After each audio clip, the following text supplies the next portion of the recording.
Le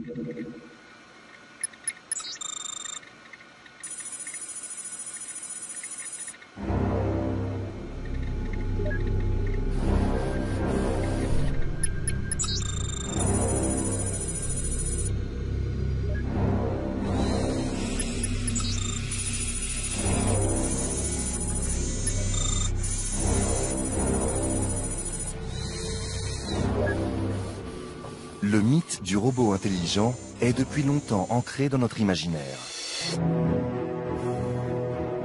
Nous envisageons l'arrivée de machines pensantes ultra sophistiquées, de créatures mécanisées qui viendraient vivre à nos côtés pour le meilleur ou pour le pire. Aujourd'hui, la réalité serait sur le point de rejoindre la fiction. Jusqu'alors, les robots étaient cantonnés à exécuter nos tâches physiques, ennuyeuses ou répétitives, sans réelle interaction avec l'homme. Grâce au progrès technologique et à l'essor de l'intelligence artificielle, des robots d'un nouveau genre font leur entrée dans nos sociétés pour partager notre quotidien. Il y a le monde des robots, la robolution qui commence avec l'explosion maintenant de cette intelligence apportée à tous les objets de notre quotidien. Il faut se poser la question en fait, qu'est-ce qu'on va faire de ça et qu'est-ce qu'on a envie d'en faire? Le robot n'est pas là pour remplacer l'homme, le robot il est là pour aider l'homme. Je sais comment avoir ma relation avec mon four à micro-ondes, je sais le type de relation que je dois avoir avec un chien, mais avec un robot. Comment dans la société on va pouvoir vivre avec des robots qui sont ni des machines lambda, puisqu'on leur donne une certaine intelligence, ni des hommes. Et ce sont des outils. Et suivant ce qu'on en fait, ils peuvent être mal utilisés ou bien utilisés. Donc il faut s'attendre demain à ce que notre monde soit transformé avec des objets qui ne sont plus passifs, qui ont une capacité d'interaction avec l'être humain. Bienvenue dans l'univers des robots humanisés, un monde que nous allons devoir réinventer.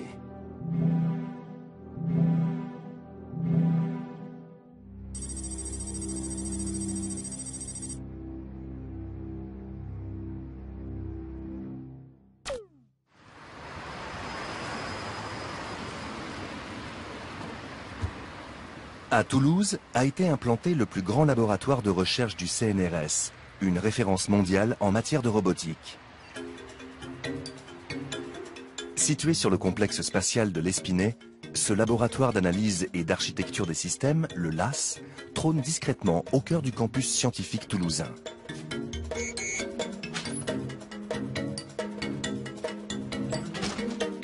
Les ingénieurs du laboratoire sont à l'initiative des plus grandes avancées technologiques. Au fond d'un couloir, dans un secteur isolé, des chercheurs se focalisent sur le développement des interactions homme-machine. Ils tentent de développer des robots de service capables d'interagir avec nous de façon intelligente et autonome, afin qu'ils puissent un jour nous épauler dans nos tâches quotidiennes.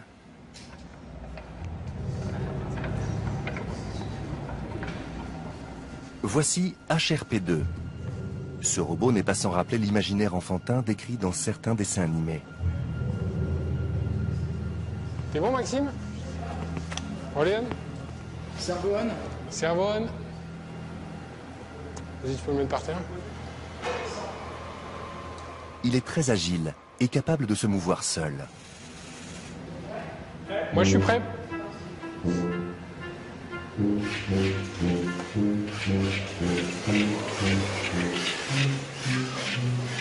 Mais coûtant plus de 400 000 €, il est sécurisé par des câbles en cas de chute.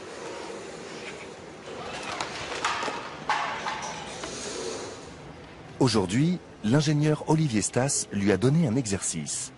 Ramasser un objet posé sur le sol.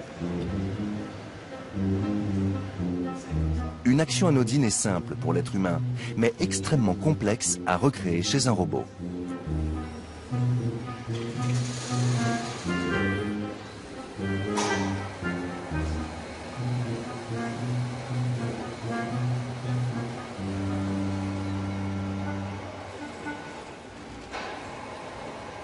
C'est quelque chose qu'on fait naturellement tous les jours, où on ne se pose pas de questions. Mais quand on essaie de mettre sous forme mathématique et qu'on essaie de se dire qu'on va utiliser un robot qui peut être n'importe où dans le monde, dans n'importe quel type de maison, que potentiellement il peut y avoir plein d'objets par terre parce que la personne aura fait tomber d'autres objets, eh bien il s'avère que ce sont des problèmes qui sont très compliqués à résoudre Avec le robot tout seul, c'est conserver l'équilibre, éviter d'être en autocollision, conserver son intégrité.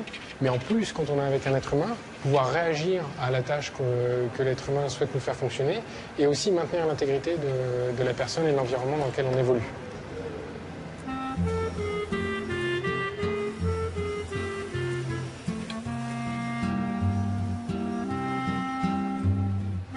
Pour que les robots domestiques puissent nous rendre service, ils devront donc être capables de se mouvoir intelligemment dans notre espace, mais aussi tenir compte de notre présence. Pendant qu'Olivier perfectionne la mobilité du robot humanoïde, une autre équipe se focalise sur l'interaction homme-machine avec un autre robot. Son nom, Jido. Okay, we have something to do. Jido, c'est un bras et 2 caméras. Okay. Mathieu Varnier, un jeune ingénieur, se présente au robot pour entrer en interaction avec lui.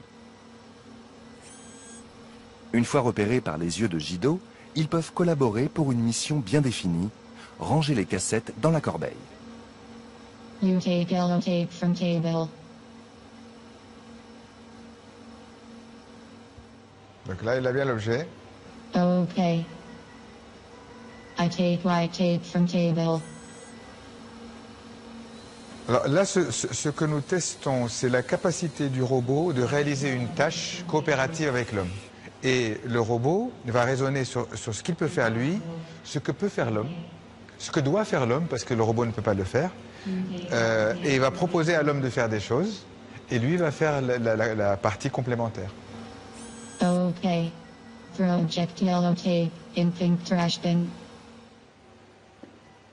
Okay. I project white tape in pink trash bin. C'est un véritable échange qui s'opère entre Mathieu et la machine. Le robot est ici un coéquipier de l'homme. Ah, voilà, ça a marché.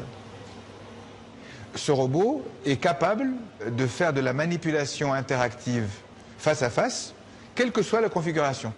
Si vous bougez la table, mettez une table plus basse. Si vous changez de robot, vous mettez un robot différent. On rentre dans le programme la nouvelle forme du robot et le robot se comportera correctement. C'est-à-dire que les capacités que nous développons ne dépendent pas de ce robot-là dans ces situations-là. Okay, we finished. Les algorithmes informatiques programmés par les ingénieurs permettent donc au robot non seulement de reconnaître les objets qui l'entourent, mais de s'adapter aux changements qui s'opèrent autour de lui. Des compétences indispensables pour que les machines puissent nous être utiles au quotidien.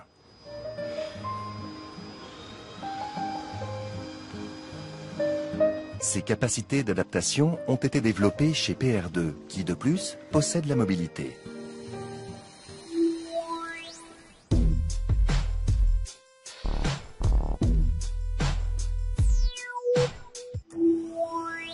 Avec ses allures de robot tout droit sorti de la science-fiction, c'est donc peut-être lui qui sera l'un des premiers à quitter les laboratoires pour entrer dans nos foyers.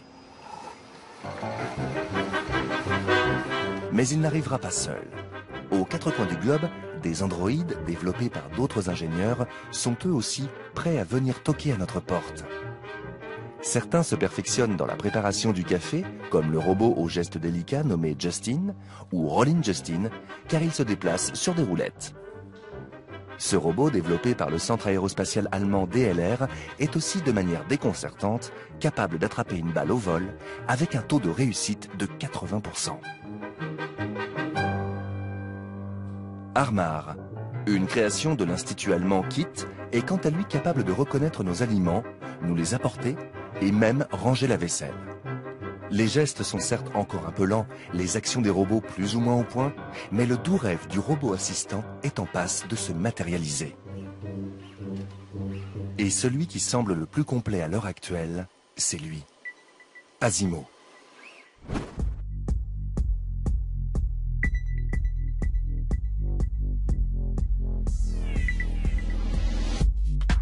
Depuis 25 ans, Honda Robotics développe ses robots humanoïdes et se place comme l'un des meilleurs spécialistes en la matière.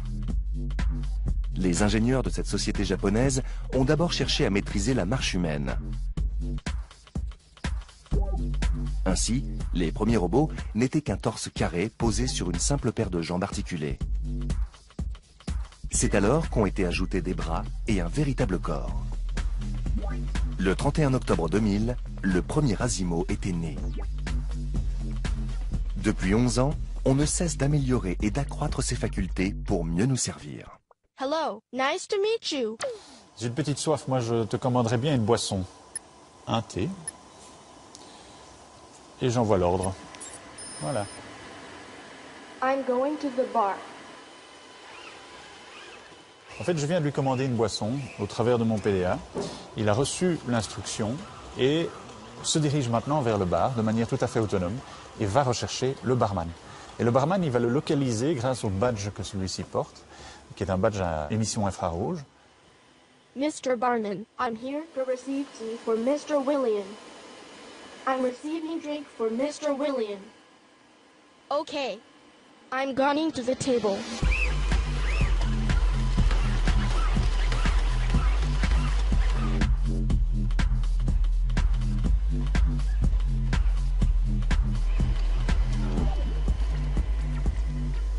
I came for delivery. Merci Asimo. I brought tea. Alors ici, il va déposer le plateau sur la table et il va se rendre compte que le plateau est sur la table grâce au capteur. Et là, ce sera le signal pour lui de relâcher la prise et de s'éloigner de la table. Merci Asimo.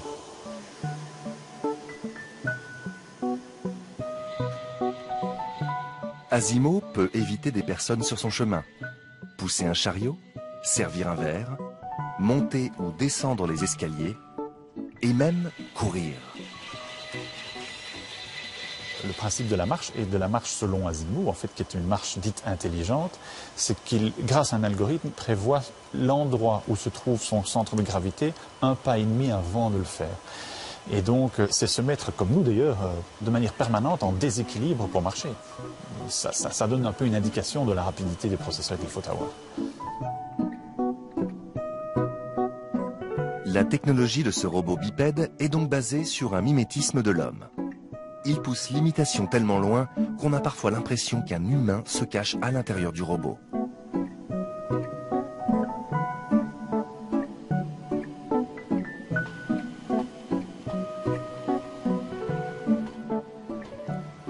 Et alors je dirais, ce qu'il y a en plus ici, c'est qu'il y a un contact vraiment physique là, avec le robot, et il y a autre chose qui commence à passer. Hein. C'est déjà plus une machine là.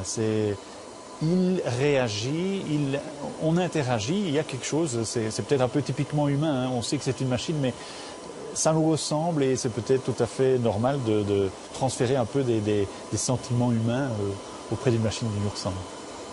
Merci Asimo.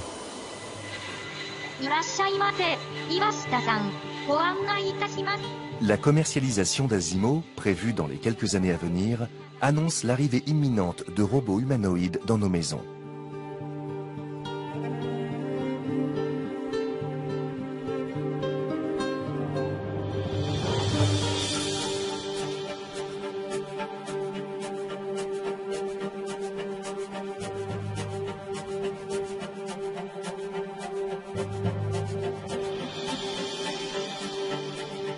Cette forme humaine des machines est d'ailleurs devenue la marque de fabrique des Japonais. Et celui qui excelle en la matière, c'est le professeur Hiroshi Ishiguro. Dans son laboratoire, à l'université d'Osaka, on croise toutes sortes de spécimens qu'il a développés au fil du temps. L'un d'eux ressemble à un bébé humain. Il s'appelle CB2.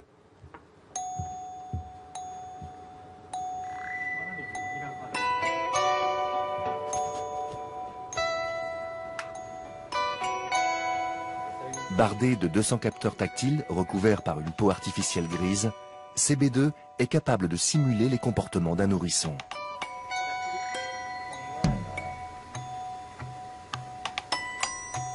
Mesurant 1,30 m pour 33 kg, ce gros bébé réagit au bruit, nous regarde, roule sur le dos, bat des bras et des jambes, et peut même faire quelques pas avec l'aide des humains.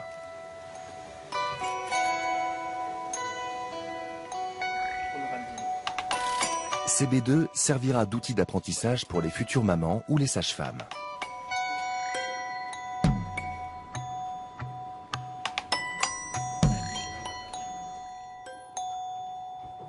Ce qui plaît à Hiroshi Ishiguro est de pousser la ressemblance avec l'homme à l'extrême. Certaines de ses créations sont presque troublantes, si proches de l'homme qu'on pourrait s'y méprendre.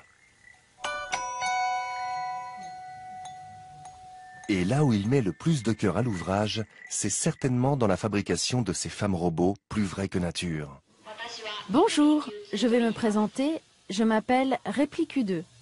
Les robots qui parviennent à se fondre avec les humains et qui arrivent à communiquer avec eux d'une manière naturelle deviendront bientôt un nouveau moyen de communication fiable. Comme vous le voyez, mon robot humanoïde est très proche de l'homme. Elle a un physique humain et des réactions humaines. Regardez, je la touche comme ça. Voilà, elle n'aime pas ça. Et si je lui mets la main sur l'épaule? Hé, qu'est-ce que vous me faites? Ces femmes humanoïdes possèdent un important panel d'expressions faciales, de véritables mimiques humaines. Elles sont vouées à devenir hôtesses d'accueil ou même présentatrices télé, des fonctions dans lesquelles la machine se substituera à l'homme.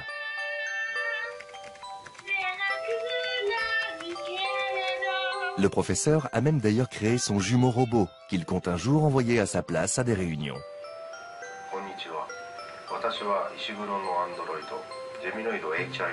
Une sorte d'avatar lui permettant de faire de la téléprésence. En clair, son idée est de téléguider les actions d'un robot qui nous ressemble de chez soi, sans avoir à se déplacer. La machine sera ainsi le prolongement de nous-mêmes.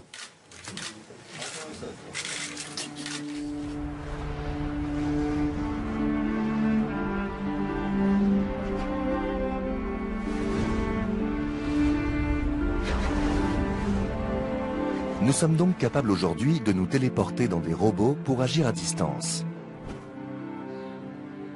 Un phénomène en pleine expansion en Extrême-Orient, mais qui envahit déjà d'autres territoires.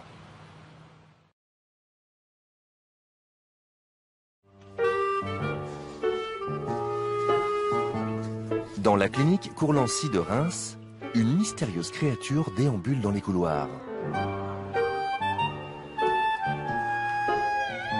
Elle vient à la rencontre du personnel infirmier et des patients du service. Bonjour.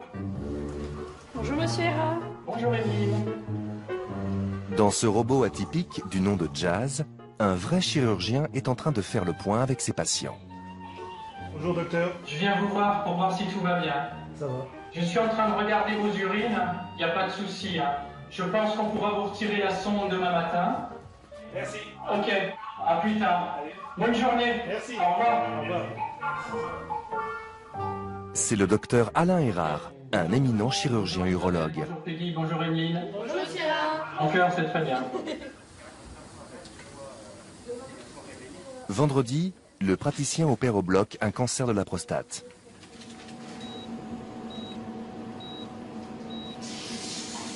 Parfait. À la pointe de la technologie, le spécialiste utilise pour cette microchirurgie un autre robot sophistiqué, le robot Da Vinci. Il dirige avec ses manettes les bras minutieux et précis de la machine à 3 mètres de son patient. Il faut faire corps avec la machine. Je suis à distance de mon patient, mais je suis en contact avec la machine. L'interface homme-machine. C'est ça qui est intéressant. Le robot Da Vinci reste cependant totalement contrôlé par Alain Erard. Il n'a pas d'autonomie, il n'y a donc aucun risque pour le patient. Il y a des capteurs là. Vous voyez, vous entendez le bip, ça veut dire que le robot sait que ma tête est dans la console et que je suis en train de regarder. Si je fais ça, je me recule. Vous voyez, tout est bloqué. C'est-à-dire que là, on ne peut pas bouger. Il se passe, je le tape, ici il y a une sécurité. Et pour pouvoir utiliser, je suis obligé d'approcher. Hop, le robot sait que je suis en train de regarder dans la console et donc là, j'ai autorisation d'utiliser les instruments. Ok, ben écoutez, on est bien parti, on va continuer sur notre lancée. La clinique de Courlancy a été l'un des précurseurs en France de l'utilisation de la robotique en chirurgie. Aujourd'hui, plus d'une cinquantaine de robots chirurgicaux sont utilisés sur le territoire. Alors, vous voyez que l'avantage de la téléchirurgie, c'est que je peux opérer et faire autre chose en même temps. Allô? Oui, je t'écoute. 30 secondes, oui. Oui, oui. Moi, je pense que s'il continue de saigner, il faut organiser la radiothérapie. C'est donc tout naturellement que ce chirurgien très sollicité a choisi d'adopter un nouveau robot dans son service, le robot Jazz. Ok, à tout de suite. Appelé par les urgences à peine son intervention terminée, il sort du bloc opératoire et se connecte à Jazz par Wi-Fi, directement de son bureau, sans quitter son service. Une patiente à l'autre bout de la clinique a besoin de son pronostic. Super, je suis mademoiselle Osler. Bonjour. J'ai fait un scan. Je peux te le montrer? S'il te plaît, vas-y, approche. Encore un petit peu plus près. Ok. En fait, elle a un petit calcul tout en bas. D'accord. D'accord. Alors, en fait, il n'y a aucune urgence. Son calcul, il est presque prêt à être éliminé. Il n'y a pas besoin de l'hospitaliser. Et elle pourra rentrer chez elle avec un traitement antalgique habituel. Voilà, il n'y a pas de souci. On est rassuré. Voilà. Le robot Da Vinci nous permet d'optimiser le geste chirurgical. C'est le prolongement de ma main. Jazz est le prolongement de ma vue et de ma parole dans les autres services. Vous pourrez prendre vos médicaments 4 à 5 jours. D'ici 24-48 heures, vous serez totalement soulagé. Hein?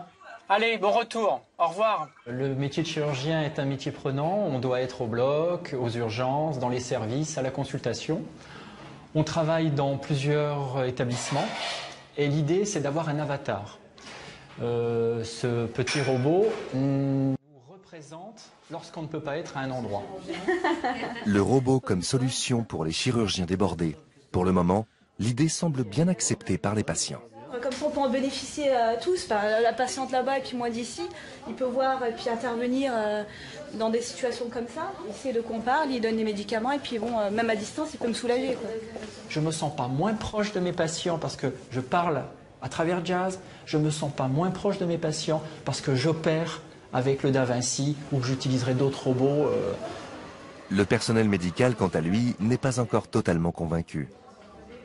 Je préfère Monsieur Erard en naturel. Parce qu'on n'est pas habitué, je pense qu'après il faut une certaine habitude, une fois qu'on l'aura vu plusieurs fois, on s'habituera, c'est comme tout. Mais pour l'instant, je suis un peu sceptique.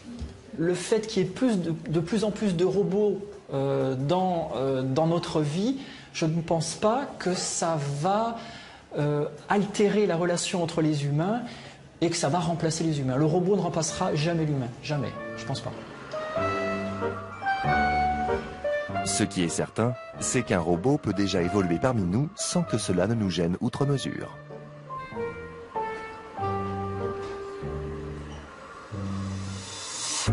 Mais les Jazz sont des machines encore contrôlées par l'homme.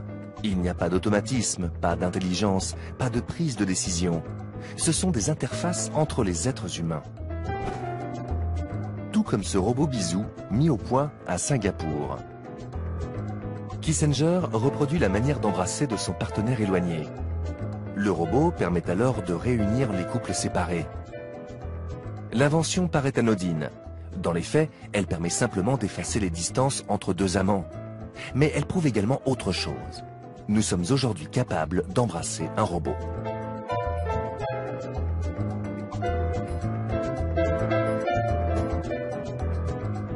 Et du robot qu'on embrasse au robot qu'on câline, il n'y a qu'un pas. La machine n'est plus alors un simple avatar, mais devient une entité à part entière, non contrôlée par l'homme et avec qui on peut entretenir un nouveau type de relation. Ce sont les robots compagnons. Un marché florissant partout dans le monde. En Europe, un nouveau fonds d'investissement d'une valeur de 60 millions d'euros vient même d'être créé. Baptisé Robolution Capital, il est destiné aux startups qui souhaitent développer tout type de robots compagnons. L'initiateur, le dirigeant de Robopolis, premier distributeur de robotique personnelle en France, Bruno Bonnel. L'interface entre l'homme et la machine va devenir de plus en plus naturelle. Et je crois que la grande évolution qu'il va y avoir dans la relation de l'homme et du robot, de l'homme et de la machine, c'est qu'on ne la pilote plus, on ne la contrôle plus, on lui délègue une partie de notre vie, on doit lui faire confiance. Bruno Bonnel croit dur comme fer à l'avenir de ces petits robots sympathiques conçus pour nous distraire, nous tenir compagnie et peut-être bien plus encore. Ce qui est le plus fascinant dans les robots, c'est de comprendre qu'on peut développer une relation avec des objets qui sont faits de métal, de plastique, de silicium et qui ne sont pas faits de chair et de sang et auxquels pourtant on peut s'attacher.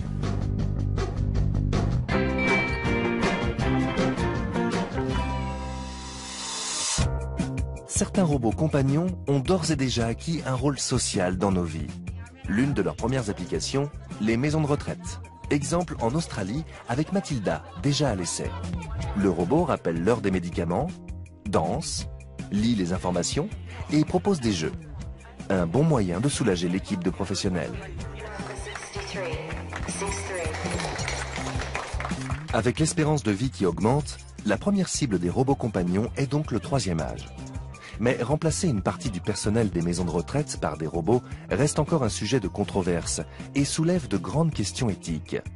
Souhaitons-nous réellement donner aux robots une telle place dans notre société? Peut-on accepter cette idée? Substituer par un robot la présence humaine pour accompagner les membres de notre famille?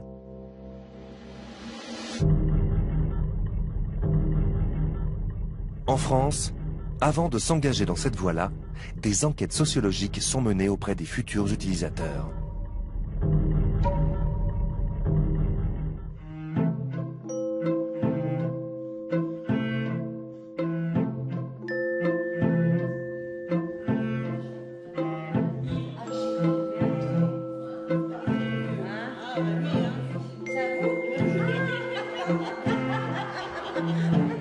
À la Marpa les Charmilles, le personnel, lui, est encore bien humain.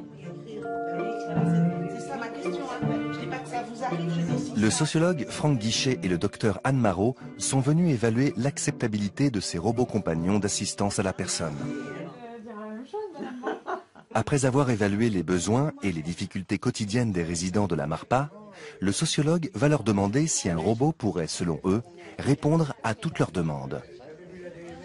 Mais par exemple, s'il vous rappelle l'heure de prendre les médicaments. Mais non, mais c'est bien pour certaines personnes, moi je trouve. Hein. Moi je les prends bien toute seule. Hein. Oui, mais dans plusieurs années, vous ne savez pas si il ne faudra pas qu'on vous aide à les prendre, les médicaments. Donc si le robot vous le dit, ben, ça sera bien. Mais je n'y crois pas quand même. Là, le fait qu'on se pose dans ce type de projet-là la question de l'acceptabilité, ça veut bien dire que finalement l'incertitude, elle est où? Elle n'est pas du côté de la technologie, l'incertitude, elle est du côté des personnes. On ne sait pas si les personnes accepteront ça. Est-ce que ce qu'on se propose de leur offrir, est-ce que ça leur apportera du confort? Peut-être, hein, du confort. S'il y a un robot qui nettoie le sol, ça peut peut-être apporter du confort. Mais est-ce que ça leur apportera du bien-être et du plaisir de vivre? Et ça, c'est une question. Ben, c'est de la ferraille. Oh, même sans parler de ferraille.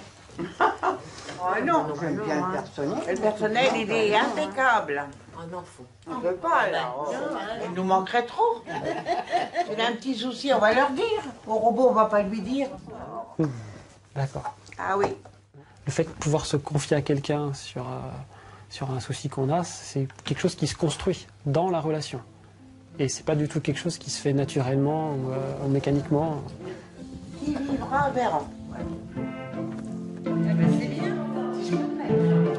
Principale inquiétude donc, la perte de lien social et la peur de ne pas être compris par le robot. Difficile de concevoir une vraie relation avec une machine, d'imaginer interagir ou échanger avec elle. C'était sans compter sur l'arrivée d'un tout nouveau robot qui a fait véritablement l'effet d'une bombe. Let's talk about robots now. An artificial intelligence, a company in France, creating a robot. A robot now. Now. Now. Now. Now. The Now robot.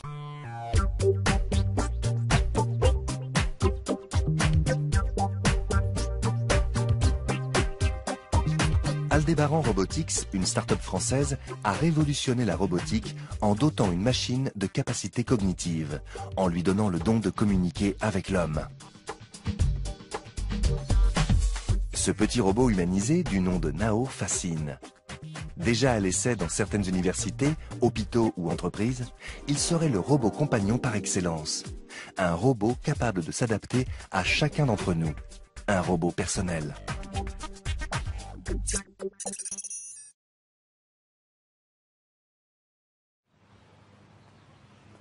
Laurence de Villers, chercheuse au CNRS, réalise des tests sur Nao pour le rendre plus performant et plus apte à communiquer avec nous de manière personnelle et individuelle.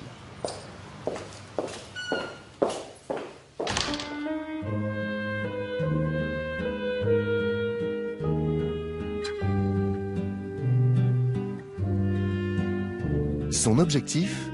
Donner au robot la capacité de nous reconnaître, mais surtout de comprendre nos émotions. Nao, t'es extrêmement fort, je suis trop contente de toi. J'ai reconnu une femme, c'est Marie. J'ai reconnu la satisfaction. Pour cela, elle a entraîné le robot sur des dizaines de voix différentes, afin qu'il puisse repérer les variations de tonalité, de rythme, de musicalité entre les individus et déterminer l'émotion qu'ils expriment. L'ennui. Tristesse. Aujourd'hui, Nao travaille avec Marie, qui volontairement change constamment d'humeur. J'ai reconnu la colère. Bah voilà, tu vois quand tu t'y mets, ça marche bien. J'ai reconnu la satisfaction. Écoute Nao, là c'est plutôt bien, c'est tranquille. J'ai reconnu un état neutre. Toutes ces expériences, en fait, on les monte pour des buts. Là, c'était le but d'assister des gens dans le besoin, des gens âgés ou des gens qui sont handicapés. Et donc, c'est plus intéressant d'avoir des machines qui vont comprendre l'urgence de quelque chose, qui vont comprendre des aspects plus de détresse aussi, pour appeler à l'aide ou pour essayer d'interagir au mieux avec la personne. Nao, si tu continues, ça va plus aller après. Hein. J'ai reconnu la tristesse.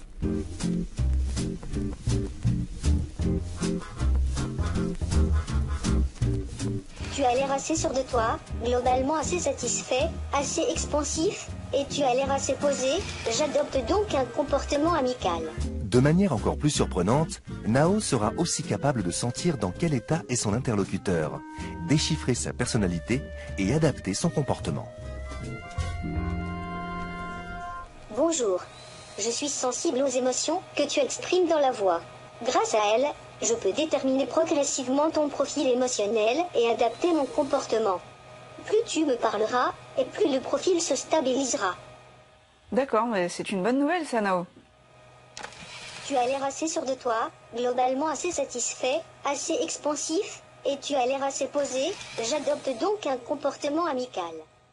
C'est regarder dans quel état est la personne et comment on doit lui parler. Donc c'est à la fois sur une dominante émotionnelle et sur une dominante d'interaction, comment le robot, quelle stratégie il doit avoir pour que la personne s'engage plus, ait envie de parler. Et du coup, c'est l'imaginer en fait des systèmes qui vont pouvoir non pas répondre de la même façon à tout le monde, mais s'adapter à chaque personnalité et donc pouvoir mieux interagir et mieux répondre aux besoins de la personne. Tu as l'air peu sûr de toi, globalement très insatisfait, très réservé, et tu as l'air très posé. J'adopte donc un comportement directif. D'accord. En situation réelle, Nao ne décrira pas à haute voix son analyse. Il ne le fait bien sûr que pour l'exercice. Grâce à ces travaux, les hommes n'ont peut-être pas encore donné aux robots la capacité de ressentir eux-mêmes des émotions. Mais désormais, ils peuvent comprendre les nôtres et s'adapter à chacun d'entre nous. J'adopte donc un comportement empathique. Une évolution qui risque fort bien de bouleverser drastiquement notre rapport aux machines. Plus on sera de personnes à réfléchir à cette façon d'intégrer les robots, de comprendre le bien-être qu'on peut en tirer et d'éviter justement qu'on soit à défaut avec des machines encombrantes et inutiles ou voire pire, hein, eh bien on doit le concevoir maintenant avec des sociologues, avec des gens en sciences humaines et sociales plus largement. C'est un débat qui doit être mené en même temps que la création technologique est menée.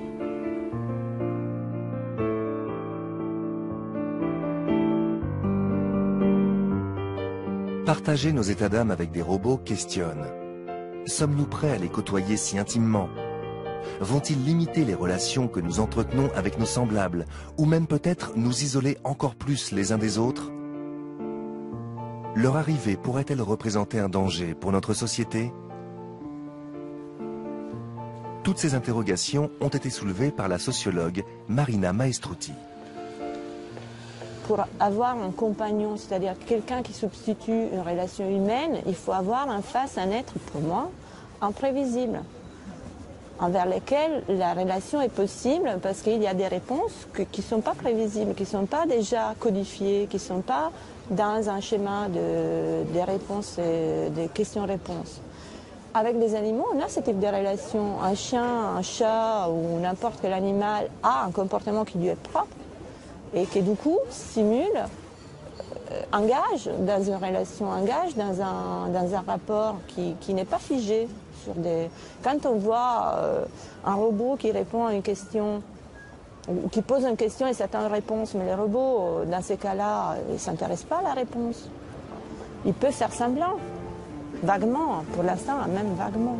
Mais est-ce que c'est satisfaisant d'un point de vue relationnel, ça? Moi, je ne pense pas.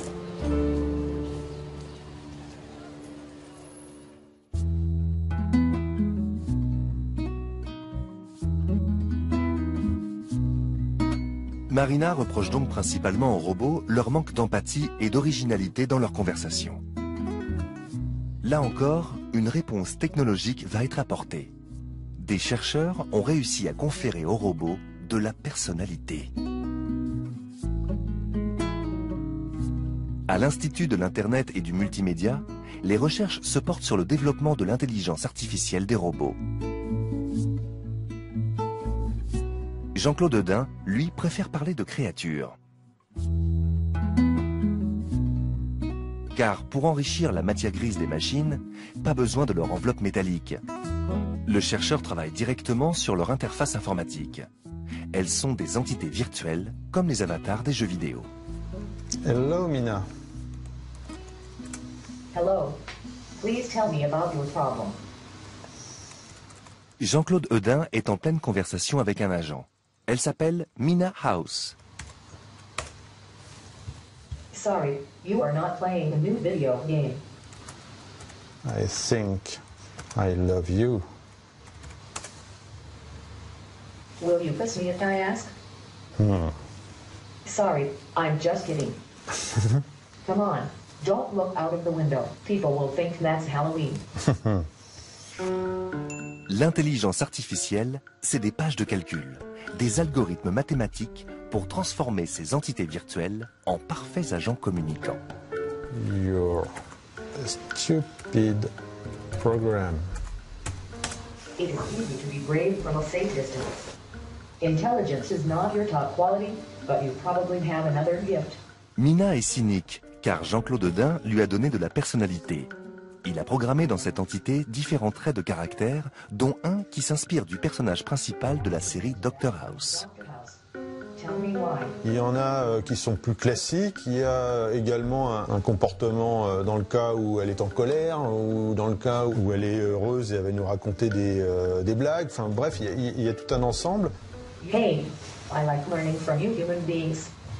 Ce type de construction de personnage va permettre d'avoir une personnalité qui tout de suite va créer une certaine empathie parce que les réponses vont pas être standards, elles vont pas être banales et du coup ça va attirer l'attention de l'utilisateur qui va essayer de dialoguer avec elle.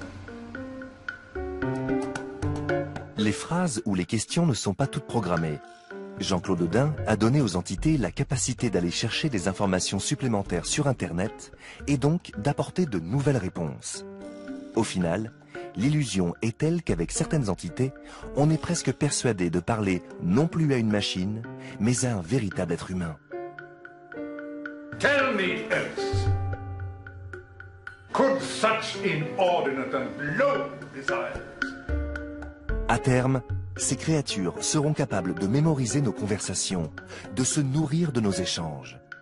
Plus elles nous côtoieront, plus elles deviendront intelligentes. C'est encore des programmes qui sont en cours d'amélioration, mais on est déjà dans ces créatures, ces assistants personnels qui vont nous aider à répondre à tous nos problèmes quotidiens. Mais ces technologies sont à nos portes aujourd'hui.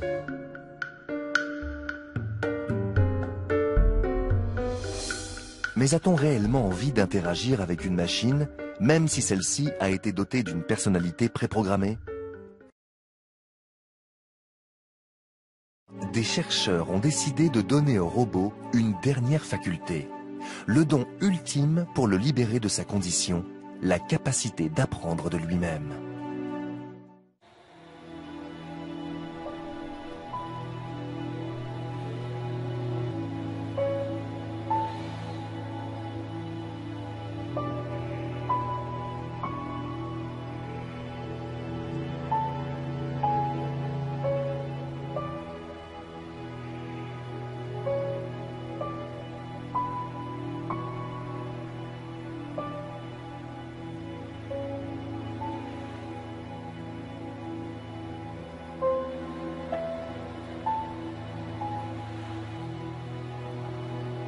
Il s'appelle iCube. Ce petit robot aux gestes souples et précis est capable d'apprendre comme un enfant humain.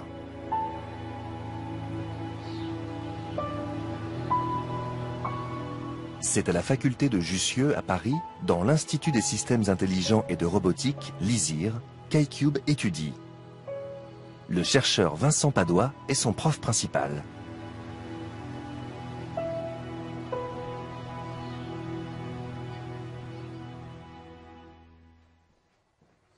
Avec son équipe d'enseignants, il donne des heures de cours à iCube pour enrichir ses facultés d'apprentissage par lui-même selon la technique de la robotique dite développementale. Ah, ça y est, là, il l'a. Ouais, ça a l'air stable, là. C'est s'inspirer du développement chez l'enfant pour essayer de programmer des comportements adaptatifs et d'apprentissage chez les robots en s'inspirant en fait de ce qu'on observe chez le vivant en fait.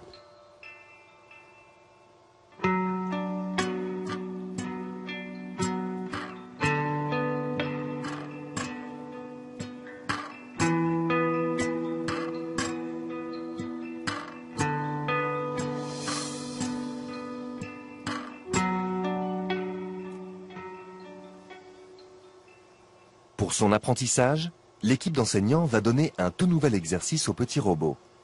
Toucher la balle rouge avec la balle verte.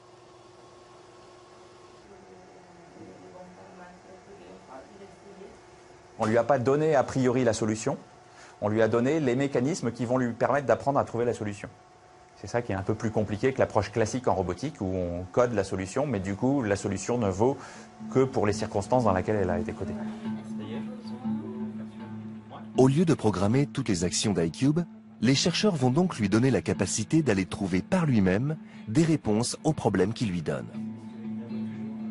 À lui maintenant de trouver la meilleure et ainsi réagir intelligemment aux différentes situations.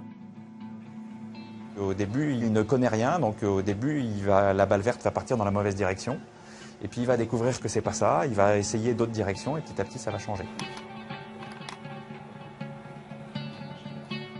iCube va donc mémoriser ses mouvements et apprendre de ses erreurs. Au fil de ses tentatives, il progresse et va finir par toucher la balle rouge de plus en plus rapidement et avec de plus en plus d'efficacité. L'idée de l'apprentissage, c'est vraiment pour chercher à fournir les mécanismes d'adaptation au robot et pour quitter un peu le paradigme où tout est préprogrammé et où il n'y a aucune liberté en fait en termes d'adaptation chez le robot. Ça marche vachement bien, hein. Délivré de la programmation systématique de chacune de ses actions, le robot est désormais capable de s'adapter et faire face à toutes les nouvelles situations. Libéré du contrôle humain, il acquiert enfin l'autonomie.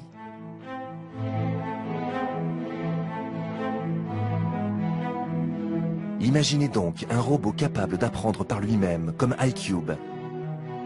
Ajoutez-lui l'aptitude de Nao à reconnaître nos émotions. J'ai reconnu la colère. Donnez-lui l'agilité d'Asimo pour se déplacer.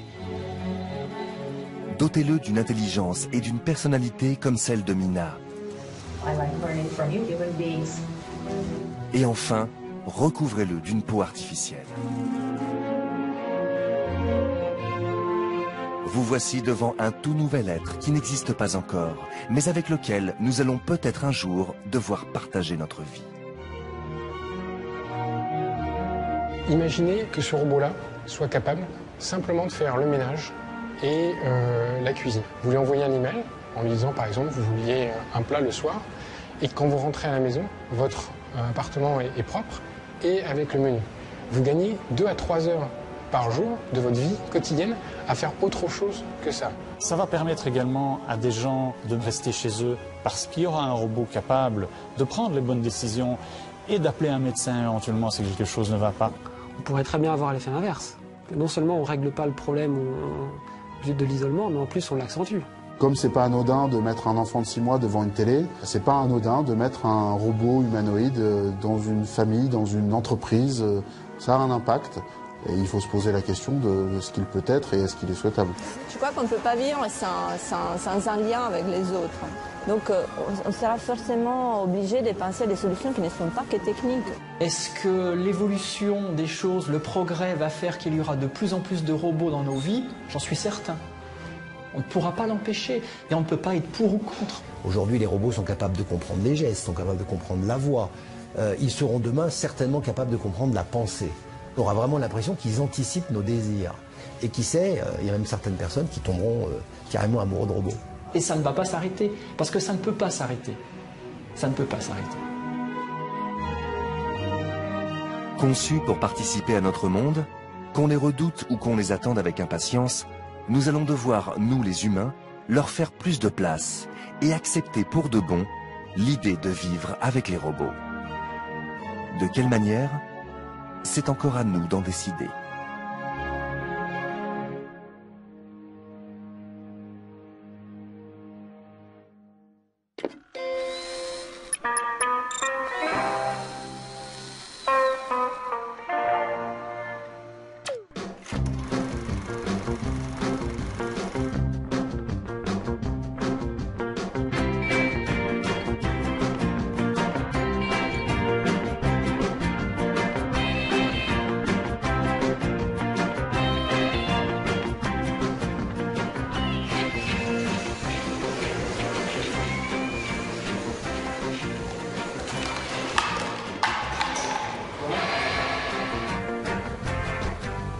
Donc Nao, je me présente, je m'appelle Stéphane. J'ai reconnu un homme, c'est Rodolphe. J'ai reconnu un état neutre.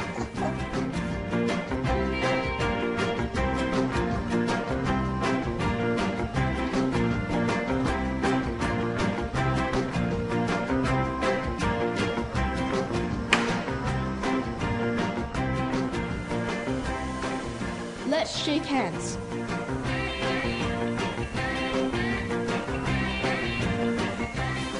Ça, c'est pas sympa.